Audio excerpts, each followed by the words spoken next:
m'avait donné 21-22. Si, 14-15, 21-22. Ça intéresse quelqu'un, ça change. Mais si quelqu'un préférait le 14 au 15, Vonique pouvait prendre le 21-22. Alors on a assisté à une réunion de planning où on prévoit du coup les permanences du vendredi et du samedi sur le trimestre. Voilà, donc avec tous les bénévoles. Ensuite on a parlé un petit peu de certaines problématiques qu'on peut rencontrer pendant les week-ends avec certaines personnes, voilà. Et puis ensuite, ah oui, donc là on n'y a pas encore assisté, mais là nous avons le repas annuel. Pourquoi t'investir dans la passerelle, enfin, qu'est-ce qui t'a amené ici? Alors d'abord c'est une rencontre avec la présidente déjà, qui est très persuasive. Voilà, et puis ensuite de toute manière j'aime les gens, j'ai toujours voulu donner du temps. Après, de toute manière, c'est aussi égoïste, hein, d'être bénévole, c'est aussi aller chercher quelque chose. C'est pas seulement du don, c'est aussi recevoir quelque chose. Hein, donc voilà, et puis dans le milieu, j'allais dire carcéral, même si on n'y est pas complètement, je ne connaissais pas, ça m'a interpellé, les familles, les femmes, voilà. Donc ça fait 4 ans effectivement que je rencontre plein de personnes, des couples qui viennent voir leur fils, des femmes qui viennent voir leurs frères, leurs maris, et voilà.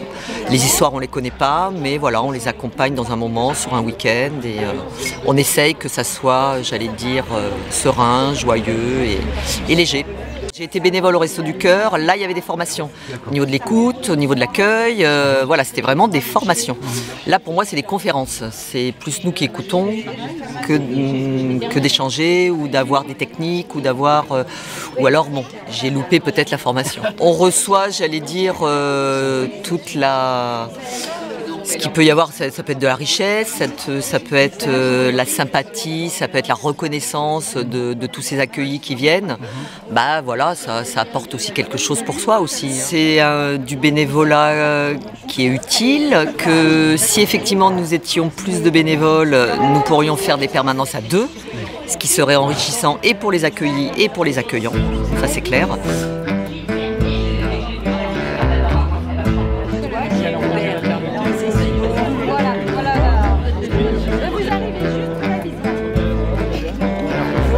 Alors mon rôle est tout simple, c'est moi qui prépare pour le week-end. Donc je viens le lundi faire les chambres, le ménage et le linge aussi, la salle à manger, enfin un peu gérer tout ce qui est linge et tout ça. Et puis préparer pour le vendredi, donc mettre les clés, préparer que tout soit prêt pour le vendredi soir pour accueillir. D'accord, voilà. Donc l'accueil se fait du vendredi au dimanche? Du vendredi, voilà. Du vendredi 17h, voilà, au dimanche 14h. Alors depuis, voilà. Depuis combien de temps vous êtes à la passerelle? Ça fait 3 ans. Donc ça fait 3 ans que vous êtes à la passerelle. Oui. Et j'adore. Comment vous êtes tombé dans la passerelle? Par une amie qui est déjà accueillante, qui cherche comme ça en parlant, que je lui dis que j'avais besoin de travailler et qui m'a dit mais nous on cherche. Et puis voilà, c'est parti comme ça. Et c'est un travail très agréable. Voilà. Vous avez dit j'adore, qu'est-ce que vous adorez? Ce côté humain qu'il y a, cette chaîne qu'il y a, le rapport entre tous, et voilà, la simplicité. Alors tout ce qui a été refait, toutes les chambres ont été repeintes. On a refait les douches, donc c'était des douches à bac, avec des cabines, c'était des cabines et on a mis simplement des bacs avec les rideaux, voilà. Après on a refait surtout la cuisine, ils ont isolé, refait l'électricité et isolé en bois sur le côté du bâtiment. D'accord. Voilà. Vous, en tant que tel, vous n'avez pas spécialement de contact avec les femmes accueillies parce que vous arrivez avant et vous repartez. Ça m'arrive. Des fois, je passe le dimanche comme ça et ça m'arrive de rencontrer. J'ai repeint des tables de nuit, j'ai fait des tableaux, voilà, j'ai mis des dessus de lits de couleur par chambre. J'ai amélioré, disons. Voilà, tout simplement.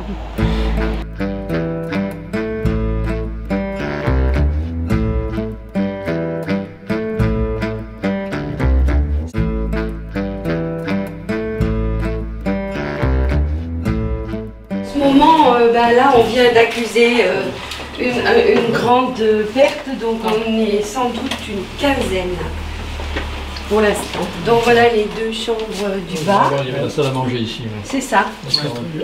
Avec la douche, elles ont toutes été entièrement repeintes. C'est chouette, hein. Cette année, on a refait toute la peinture, avec toujours à la subvention de la Fondation de France. Toutes les peintures, et on a refait les douches en céramique parce qu'elles étaient en place. Quand même. Toutes les questions tout à l'heure. Hein? Marie 22-23, regarde. Alors 22-23.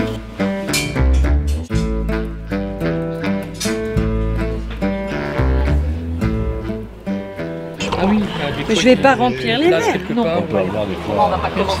Ah, il y avait du blanc autrement. Oui, le SPIP, c'est le service pénitentiaire d'insertion et de probation.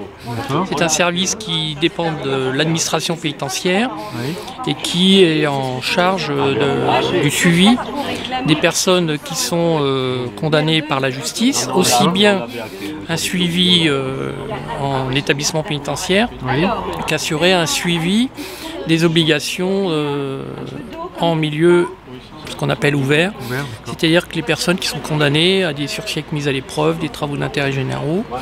Et notre travail, c'est d'accompagner les personnes dans ce parcours, malgré les obligations ou avec les obligations de justice, d'avoir un accompagnement social de ces personnes, de les aider à accomplir les obligations fixées par la justice. Le SPIP a une compétence départementale, donc nous travaillons sur les 3 établissements de la Dordogne, Mozac, Neuvic et Périgueux. Et vous-même sur... Et nous avons aussi 2 antennes sur Périgueux et Bergerac. Alors Mozac prend en charge donc, des détenus qui sont condamnés à de très longues peines, donc avec une difficulté, enfin c'est pas une difficulté, le travail consiste à prendre en charge les personnes sur de longues périodes, sur de longues condamnations, donc assurer un parcours en détention avec un travail sur la réinsertion des personnes et puis une préparation à la sortie qui va nécessiter un hébergement, un travail, une formation, des soins. Donc une nécessité de trouver des sorties pour ces personnes qui souvent sont coupées de liens familiaux depuis longtemps. Depuis très longtemps, parce que ce sont des longues peines. Voilà.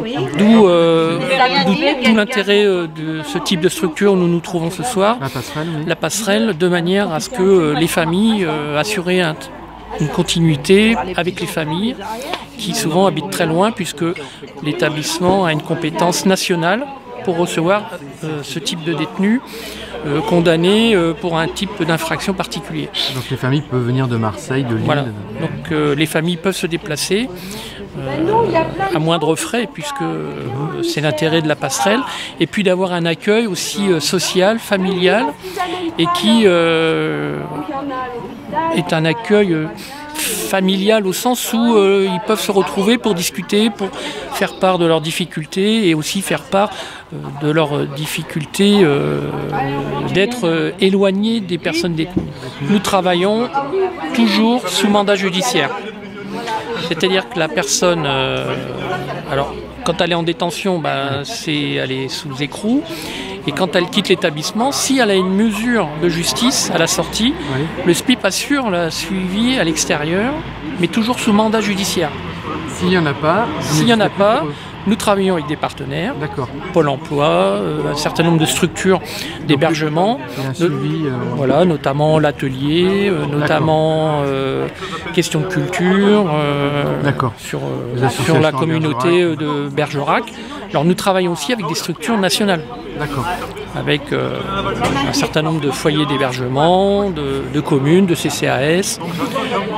Nous tissons des liens également avec les autres SPIP des autres départements, qui eux ont des partenaires, comme nous avons un certain nombre de partenaires en Dordogne. On peut simplement, le seul critère un peu de calcul c'est le critère de la récidive, qui n'est pas un bon critère puisque la récidive peut se produire dans les premiers jours, mais elle peut se produire plusieurs années après.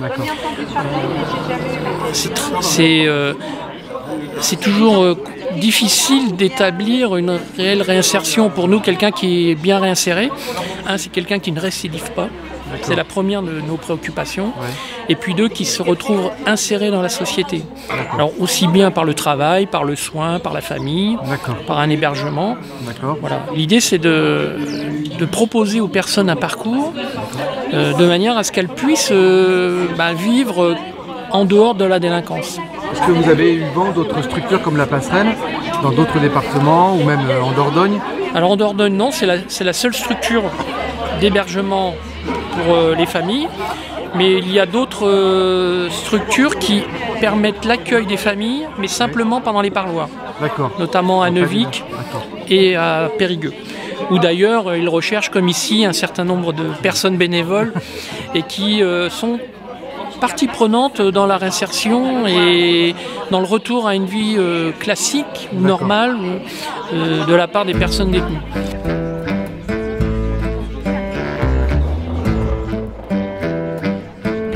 L'historique de la Passerelle est lié d'abord au centre de détention de Mozac, avec la problématique des parloirs et des familles qui effectivement cherchaient à se loger ici.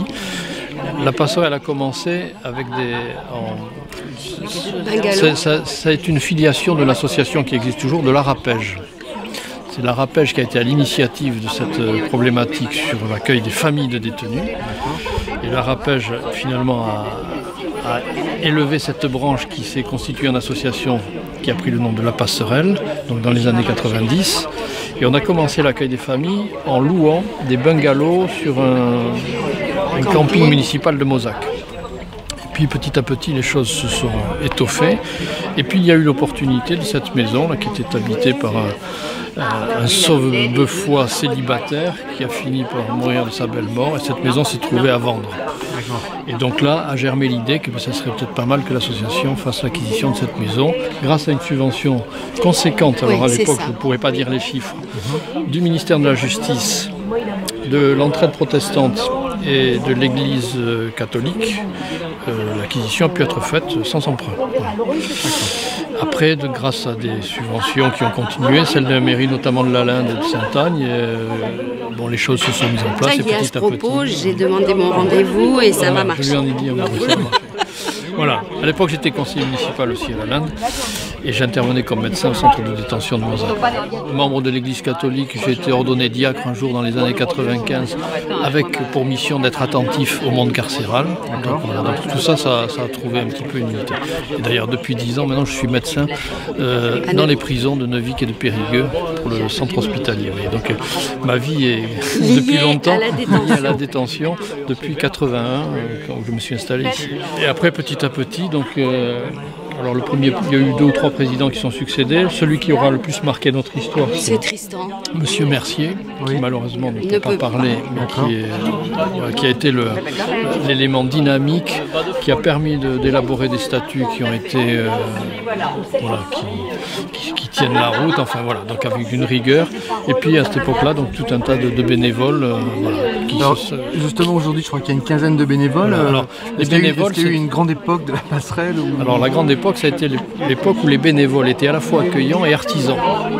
Bien des choses qui ont été élaborées ici dans la maison ont été faites bénévolement par cette génération qui doivent avoir en maintenant... En particulier quelqu'un qu'il faut nommer, qui s'appelait Vincent Minetto et qui était... Monsieur Labergère aussi, enfin des gens qui doivent être maintenant, qui doivent approcher les 90 ans et qui ont été très actifs, qui ont passé beaucoup de temps et puis qui étaient des artisans. Et donc autour de ça, la capacité d'accueil a pu augmenter petit à petit. En tant que président ou en tant qu'administrateur, vous avez réfléchi un petit peu à la façon dont on pourrait aider les accueillants? Alors on peut stimuler, il n'y a pas d'autre façon que de stimuler les espaces de rencontre, ici ou ailleurs. Après ça dépend de la disponibilité. Donc c'est vrai que on peut pas, c'est un peu la quadrature du cercle. Après l'autre enjeu d'une institution comme celle-là, car c'est devenu une institution maintenant depuis 25 ans, c'est d'activer les réseaux. Et donc c'est vrai que quand même le lien avec la population locale, les collectivités locales est plutôt de bonne qualité. Voilà, donc je crois qu'un des intérêts, c'est vrai pour tout ce qui touche d'ailleurs au monde carcéral. Donc ça c'est une conviction personnelle mais expérimentée. On fera, tout le monde y gagnera à ce que ce ne soit pas des choses qui soient une exclusion dans l'exclusion. Il faut faire fonctionner les réseaux. Vous avez donc suivi un peu l'évolution de la politique pénale ou carcérale en France. Est-ce que vous êtes optimiste? Non. Non. Après, bon, là, je vais vous parler comme médecin. Parce que je suis quand même témoin dans l'activité qui est la mienne, notamment sur Neuvic, où en fait on incarcère des gens pour les symptômes d'une maladie chronique qui s'appelle l'addiction. Voilà. C'est à peu près 80% des causes de délit et d'incarcération. Notamment la question. Alors, c'est un exemple parmi d'autres. Enfin, on est dans un pays qui est encore incapable d'aborder la question du cannabis, par exemple. Donc, je ne sais pas ce qu'il faut faire. Je pense qu'il faut, si on non pas légaliser mais dépénaliser, je pense qu'on pourrait vider à peu près de 20 ou 30% des effectifs des prisons. En Espagne, ils ont baissé de 40%. Voilà. Donc la politique pénale est liée aussi à toute une politique de société éducative, de l'éducation nationale comme éducation civique, et puis une politique. On traite, nous, par exemple, la question du cannabis comme un problème d'ordre public, donc on va en prison. Moi, comme médecin et addictologue, je vous dis, si on le traitait comme un problème de santé publique, ça ne serait pas la même perspective. C'est un exemple, il y en a d'autres. Ici, tout ce qui nous touche ici sur les délits à caractère sexuel. Donc, ce qui veut dire que la politique pénale elle ne va pas s'améliorer tant qu'on n'aura pas mis l'accent sur la prévention, tout sujet confondu. Donc non, je ne suis pas optimiste. D'accord. Les lois, Mme Taubira nous a donné une petite bouffée d'air frais, sauf que comme toujours dans notre pays, on peut faire des bonnes lois, mais si on n'en donne pas les moyens, donc il fallait à ce moment-là doubler le nombre de magistrats, de juges d'application des peines. Quant à construire des prisons, c'est pas la solution. Alors là, c'est du vin blanc. Mais il n'y a pas d'étiquette. Voilà. On a chacune notre bouteille. Allez, bah ça y est. Je vais prendre un coup de blanc. Ah bah allez, alors, hop, un coup de blanc. Allez, hop. À la tienne, Fifi. Il est où ton verre, Fifi? Tu l'as encore perdu.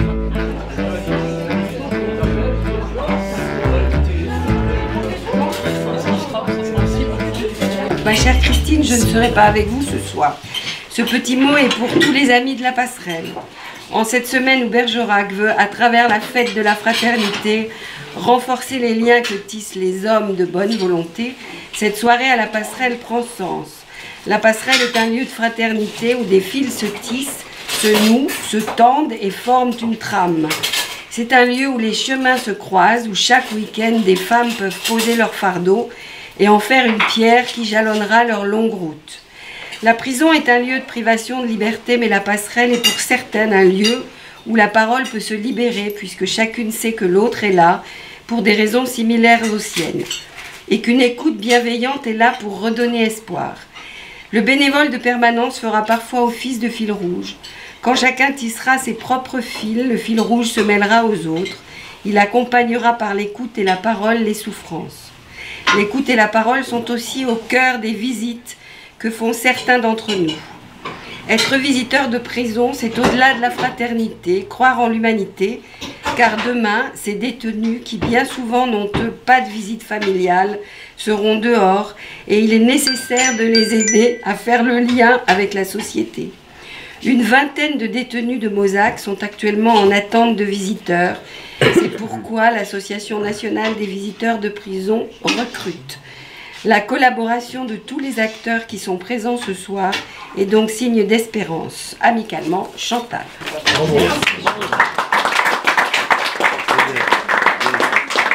Donc, en tout cas, ceci est pour les bénévoles de la passerelle. Ne partez pas de la passerelle pour aller être visiteur de prison. Vous faites les deux comme Jean ou comme Marie, mais vous nous avez faire les deux, il n'y a aucun problème. Oui, il y en a deux qui font les deux. Nous, on fait les deux.